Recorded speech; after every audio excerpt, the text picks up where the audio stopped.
Hakika ni huzuni uliotawala pale Mkwakwani siku ya leo. Hakika ni huzuni kwa wananchi. Hakika ni huzuni kwa watoto wa mitaa ya Twiga na Jangwani. Hii leo ulikuwa ni mchezo wa mwisho wa kiungo mahiri wa Dar es Salaam Yanga Africa Stephen Aziz Ki. Aziz Ki alipewa kitambaa cha unaoza kwa ajili ya heshima ya kumuaga kuelekea mchezo wa leo walioshinda goli 2-0 dhidi ya JKT Tanzania pale Mkwakwani Tanga. Aziz Ki anataraji kwenda kujiunga na Wydad Casablanca ya pale nchini Morocco kwa ajili ya kwenda kucheza michuano ya Club World Cup utakaofanyika mwaka huu. Aziz Ki aliwaaga rasmi mashabiki wa Dar es Salaam Yanga Africa kupitia mchezo wa leo.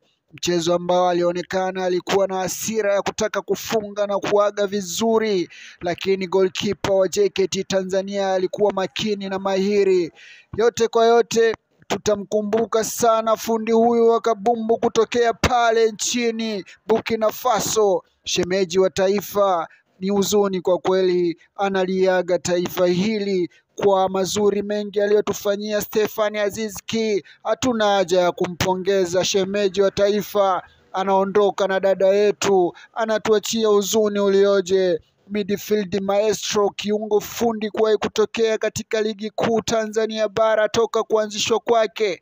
Hatujawahi kuona mchezaji wa kigeni mwenye uwezo mkubwa kama Stephen Aziz Ki.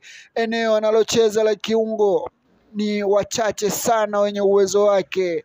Aziz Ki tunamfananisha mmoja kati ya wachezaji wakubwa sana barani Ulaya, wanamuita Lionel La Pulga Messi, kwa uwezo wake wa kupiga free kick na kutumia gula kushoto. Anaondoka Azizi, sijui nani atakuwa mbadala kwa wananchi. Hili ni swali la kuachia uongozi wa Dar es Salaam Yanga Africa, utajua nini cha kufanya.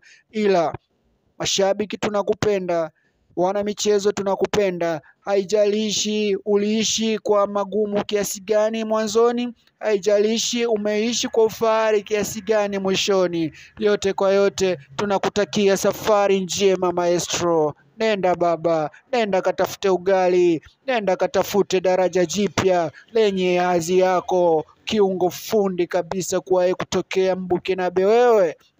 Umetuachia pengo baba. Nenda baba.